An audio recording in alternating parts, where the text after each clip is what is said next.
Om Shri Gurubhyo Namaha Harihi Om Sadashivasamarambham Shankaracharya Madhyamam Asmadacharya Paryantam Vande Guru Paramparam Shruti Smriti Purananam Alagam Karunalagam Namami Bhagavatpada Shankaram Loka Shankaram Sadatmadhyana Niratam Vishagebhyah Parangmukham Naumi Shastreshu Nishnatam Chandrasekhara Bharatim Om.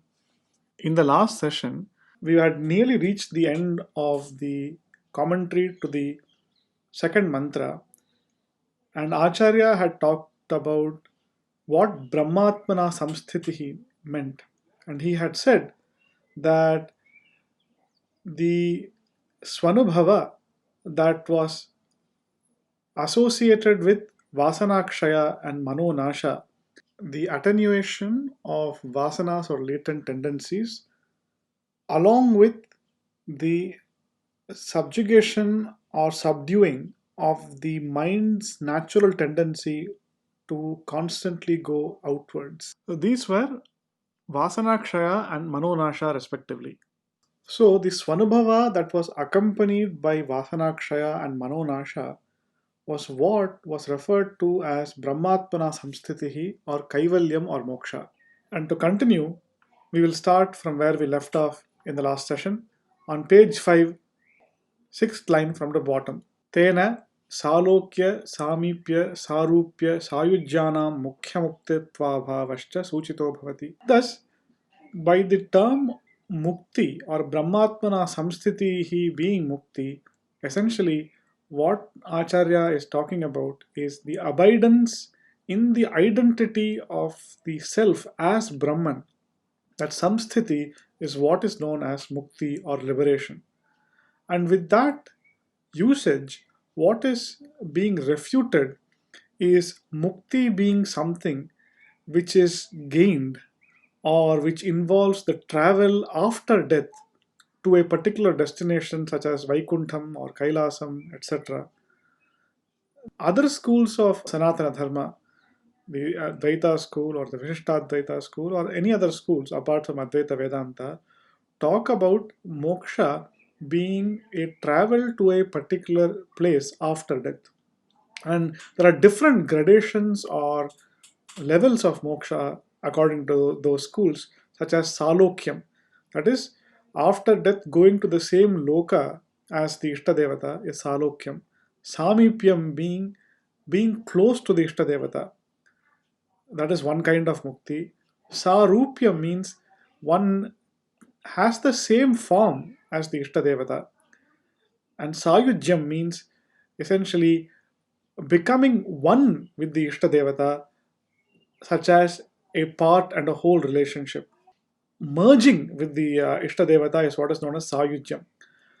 With the statement that knowing the truth that the self is Brahman, that and abiding in that knowledge is Mukti, what Shankaracharya is saying is that moksha is not traveling to a particular loka or becoming a part of the Ishvara or becoming like Ishvara or getting close to Ishvara. It is not any of those things. Mukti or moksha can be had right here, right now. And knowledge is that mukti, the primary mukti that is being talked about in Shastra, the one which is permanent, the one that is the ultimate goal of the moksha purushartha is the mukti that is knowledge and abidance in that knowledge. And therefore, Jagadguru Srimad Chandrasekhara Bharati Mahaswami says that those four types of moksha that other philosophies talk about is not the Mukhya Mukti of Advaita Vedanta of the Upanishads. Continuing, Saguna Vishayakataya Tesham Chaturnamapi Mithyatpat Parichhedatraya Shunyatva Rupa Brahmattasya Sagune Sambhavat. Here, the Jagadguru is saying all the four types of moksha that we talked about, Salokyam, Samipyam, Sarupyam, Sayujyam, have as their object a Saguna Brahman, that is Ishvara, who is Saguna. Maya Vishishta Brahman is Ishvara. And these four types of moksha have a Saguna Brahma as their object, being in the same loka as the Saguna Brahma, being close to Saguna Brahma, having the same form as Saguna Brahma, or merging with Saguna Brahma. And therefore, all four of them are what is known as Mithya. Now, Mithya in Advaita Vedanta is a technical term. Now, when we talk about Paramartha Satyam or ultimate reality, it is a Satyam that is not negatable in any period of time. It is Trikala Abadhya Sattvam. It is unnegatable in any period of time. Now, when we talk about Mithya, we are talking about the reality of that object being neither Satyam, which is of the nature of Trikala Abadhyam. So it is neither Satyam nor is it Asatyam. By Asatyam, what we are referring to is that which does not exist in any period of time anywhere. Satyam is that which exists in all period of times and all places, and Asat is that which does not exist in any period of time in any place. And by mithya, we are talking about that which is sadasat vilakshana, that which is neither sat nor asat. It is a third ontological category or third category of reality of entities. The difference between Ishvara and Jiva itself is a distinction that emerges because of ignorance or avidya. And therefore, as Ishvara Sarvagyatva, Ishvara Sagunatva is on account of the ignorance because of which that guna appears, because of which Maya appears, we are saying that Saguna Brahman has the same status as the status of that ignorance. Now, the reality of that ignorance is not Trikala Abadhya ignorance. If that was the case, then nobody would be able to get rid of it. Rather, the ignorance that we are talking about, which is the cause of a distinction within Brahman into Ishvara, Jagat, and Jiva, the nature of reality of that ignorance is Mithya. It is Sadasat Vilakshanam. And therefore, that Saguna Brahman itself is Mithya. So, when we say that Ishvara is Mithya, we are not saying that the Jagat Srishti Vyavahara, Jagat Sthiti Vyavahara, Jagat Laya Vyavahara that Ishvara is doing, we are not saying that that does not happen. We are saying that that does not happen in an ultimately real manner. That is, such a Vyavahara's acceptance is only until the dawn of knowledge, until one has arrived at Nirguna Brahman. And once someone has arrived at Nirguna Brahman, all the other Vyavahara can be given up. And therefore, the Salokya Samipya Sarupya Sayujya Mukti, which has Saguna Brahman as its object, because Saguna Brahman is Mithya, those four kinds of moksha are also mithya. However, we should be very careful when using the word mithya.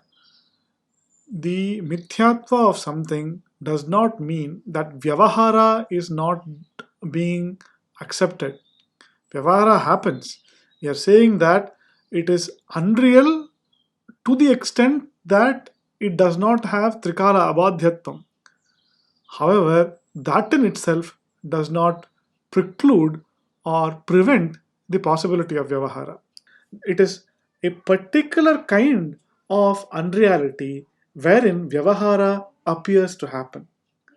So Jagadguru Srimad Chandrasekhara Bharati Mahaswamigal is saying here that these four different kinds of moksha are mithya and therefore are being denied by Acharya Shankara Bhagavatpada. Then he says, Parichhedatraya shunyatva rupa brahmatvasya sagune sambhavat. He then goes on to say, Nirguna Brahman, which is beyond the three kinds of limitations. That is, when we say Satyam Jnanam Anantam Brahma, Brahma is that which is of the nature of existence, of the nature of consciousness, of the nature of infiniteness. The Anantatva refers to the absence of three kinds of limitations in Nirguna Brahman. So the three kinds of limitations are Desha Parichinnatvam, Kala Parichinnatvam, and Vastu Parichinnatvam. So Desha Parichinnatvam means limitation by space. Something which is present in one place but absent in some other place means that it is not all pervading, it is limited by space. In some places it is there, in some places it is not there. The second kind of parichinnatvam is kala parichinnatvam. At some points of time it exists, and in some points of time it does not exist. That means it is not nityam, it is not eternal. The next parichinnatvam is vastu parichinnatvam. So, if I have a ball and I compare that with a bat, the ball is not the same as the bat. The ball is different from the bat. However, if you look at the clay and the clay pot, the clay pot is not really different from the clay. It is made of clay only. Has a pot shape, but it's made of clay only. So, if you look at Brahman, it is whatever appears is Brahman. Therefore, no object in the universe can said to be apart from or different from Brahman on an ultimate basis. There could be an apparent difference, but there is no real difference. Therefore, when we are talking about Nirguna Brahman, or when Shruti is talking about it, what it is saying is that Brahman is all pervading, eternal, and the only reality that exists. Nothing else is as real as Brahman and different from it. So these are the three kinds of parichinnatvam or limitations that are absent in Brahman. And Acharya here is saying the three kinds of limitations are not possible for Saguna Brahman, it is only possible for Nirguna Brahman. ब्रह्मात्मना संस्थितिः कल्पित सकलविध उपाधि संबंध विधुर नित्यशुद्ध बुद्ध मुक्त प्रत्यग भिन्न परिपूर्ण स्वरूपेण अवस्थानं कैवल्यमेव मुक्तिः शतकोटि जन्मसु कृतैः पुण्यैर्विना no लभ्यते इति अन्वयः. So what is this Brahmatmana samsthitihi? It means that one is free from any sort of imagined limitations, and one remains in that true state of Purnatvam, as fullness, as the Nitya Shuddha, ever pure Buddha, conscious, Mukta, free, Pratyaga Bhinna, that is non different from one's own inner nature. That is, one resides only in their inner nature without adding any other attributes or limitations upon oneself. That state is called Kaivalyam, or the state of being Kevalam, or the only one. Free from every kind of taint, limitation, or upadhi. That is the liberation that we are talking about. This kind of liberation cannot be secured unless one has accrued the punya from hundreds and crores of lives. With that, we have come to the conclusion of a very profound commentary by Acharya Jagadguru Srimad Chandrasekhara Bharati Mahaswamigal to the second verse of the Viveka Chudamani, Jantunam Narajanma Durlabham. This goes to show what is the depth that one Jivan Mukta can discern from the verses of Shankara Bhagavad Pada, which other mere mortals can not even guess at. With that, we will take up the next verse, verse number 3. Durlabham trayamevaitat daivanugraha hetukam manushyattvam mumukshutvam mahapurusha samshrayah. There are three very, very rare things: being born as a human being, having the intense desire for liberation, and having the company of great souls, the guidance of Mahapurusha. So Acharya Shankara Bhagavad Pada, because of the reasons that he has outlined in the previous verse, concludes this and says that being born as a human being is extremely rare, extremely precious, therefore it must be fruitfully used. One could have been born as so many different creatures who have no right to karma, no right to jnana, but we have been born as a human being. We must use that opportunity. Even rarer for a human being, for we see that in the world, is for people to have the intense longing or desire for liberation. 99.99% of the people want only material pursuits. Forget dharma. Most people want laukika pursuits. They want material wealth. A few amongst them are interested in swarga, Ishvara Sayujyam, etc. etc. Very few want Advaita Kaivalyam. The Upanishad Pratipadita Kaivalyam or Upanishad Pratipadita Moksha, very few people have desire for. They don't even know what it is to begin with. Even amongst those human beings who have an intense desire for such liberation, finding a Brahma Jnani, a Shrotriya Brahma Nishtha, as the Mundaka Upanishad says, finding such a Brahma Jnani who will take them as their Shishya is very, very rare. So, if these three things have occurred in somebody's life, you have to know it is because of Ishvara Anugraha only. And that's why he uses the phrase Daivanugraha Hetukam. So, if one has these three things, has some Advaita Vasana, has tendencies towards moksha or tendencies towards this, please understand that great punya has been performed in previous births. It is a very rare opportunity. Please do not miss the boat. That is what Acharya Shankara Bhagavad Pada is saying. The next verse. Labdhva kathamchit narajanma durlabham tatrapi pumstvam shrutipara darshanam yasvatmamukteina yateta moodadhihi sa atmaha swam vinihantyasad. Suppose due to some great punya, one has somehow obtained this very rare human birth. Labdhva kathanchit narajanma durlabham.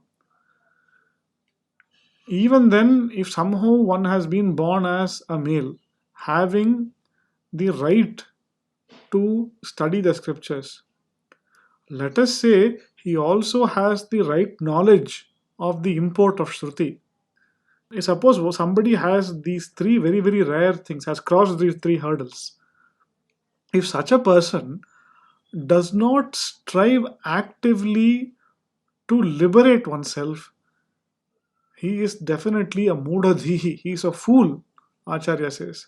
More so, he is atmaha.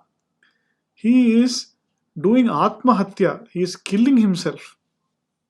As the Ishavasya Upanishad says, Asurya namate loka andhena tamasavritaha tamste pretyabhigachanti yeke chatmahano janaha. Atmahano janaha, the Shruti says.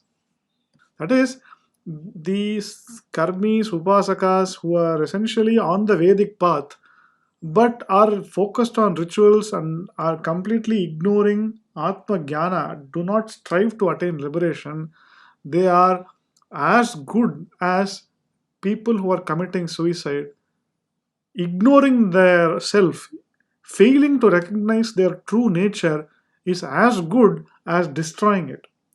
Even in our worldly activities, we say if we ignore something, it is as good as that thing not existing at all. You are essentially destroying that thing by failing to recognize it for what it is.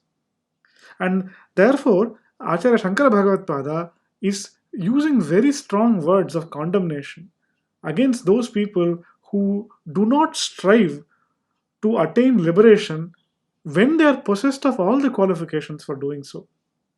Verse number 5. Itah kon vasti mudhatma yastu swarthe pramadyati durlabham manusham deham prapya tatrapi paurusham. Who can be a greater fool than this? Itah konu asti mudhatma, than the person who is careless about what is good for oneself. Yahatu swarthe pramadyati. If someone does not act in one's own best interests, who else can help him? Therefore, Acharya says, who is that person that he's referring to? Durlabham manusham deham prapya tatrapi paurusham. The individual who has been born as a manushya, who has a manushya janma, who is born as a human being, and that too a human being in Bharata Varsha who has access to the Veda Pramana, who understands the Veda Shastra, who has all the opportunities. If such a person ignores the culture and the heritage and the great liberating knowledge that is available to every human being, if he ignores that, who else can be a greater fool than that? Who is clearly acting against their own best interests, who's forgetting what is important to oneself. What do people do? Sixth shloka, he says, Pathantu shastrani yajantu devan kurvantu karbani bhajantu devataha atmaikya bodhena vina vimuktihi na siddhyati brahma shatantarepi. One may have read all the scriptures, Pathantu shastrani. One may have performed sacrifices for all the devatas, yajantu devan. One may have done all the rituals that have been prescribed in the Vedas, kurvantu karmani. One may have performed upasana for all the divinities, bhajantu devata. One may have done all of these things. Unless one has the clear knowledge of the identity of the self as Brahman, there is no possibility of vimukti, there is no possibility of liberation, not just in one human life. Even if one has had the 100 lives of Brahma, without that knowledge, there is no possibility of moksha. Acharya is stating in no uncertain terms that moksha is the result of knowledge and knowledge alone, jnana alone. No amount of shastra adhyayana, karma, yaga, tapas, none of those things are going to help. You may do all those things. Yes, one may get punya, one may get chitta shuddhi, one may have a highly pure mind, one may have great material spiritual results also. However, moksha, liberation, is only possible due to knowledge. Jnana devatu kaivalyam, Acharya is saying. So, on what basis is Shankara Bhagavatpada saying that only jnana is the means to moksha? Acharya clarifies. Amrutatvasya nashasti vittena ityeva hi shrutihi braviti karmano muktehe ahetutvam sphutam yataha. So here Acharya is referring to the Maitreyi Brahmanam of the Brihadaranyaka Upanishad, where Yagyavalkya tells his wife Maitreyi that I have had enough of samsara, I am going to go to the forest, I am going to abide in Brahman, so I am taking up Vidvat sannyasa. And I have come to partition whatever little property that I have, some vessels, etc. That what will a rishi have? He'll only have that. So whatever little property that I have, I want to partition between you and my other wife Katyayani. So Maitreyi, she's a wise lady. So she says, you are giving me this wealth, that is fine. If I had all the wealth in this world, will I be immortal? Will I be liberated?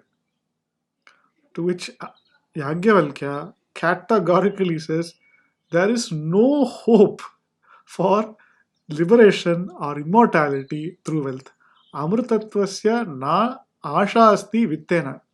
There is no hope at all for that. So you can give up that notion. Acharya Shankara Bhagavatpada quotes that here and says there is no hope for liberation through any worldly achievement.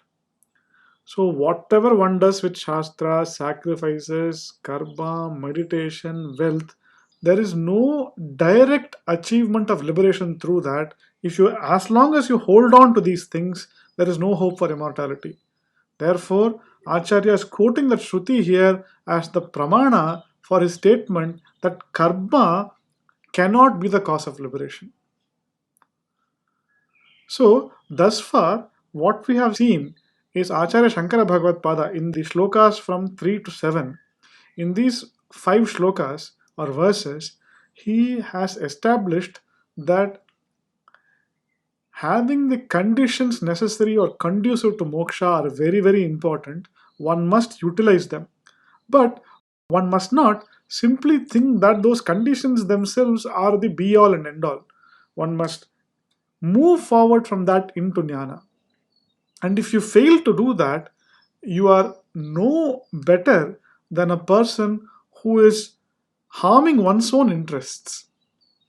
Therefore, wisdom lies in using the punya that is generated for all these from all these karmas and upasanas, from all the dharma acharanam towards the achievement of jnana. They are means, they are not ends.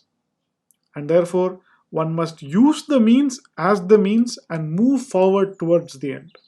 That is the aim of these 5 verses from verse number 3 to verse number 7. Jagadguru Srimad Chandrasekhara Bharati Mahaswamigal has written a commentary for this also, which is not as large as the commentary for verse 2. So we will look at that in the next class. पूर्णमदः पूर्णमिदं पूर्णात् पूर्णमुदच्यते पूर्णस्य पूर्णमादाय पूर्णमेवावशिष्यते ॐ शान्तिः शान्तिः शान्तिः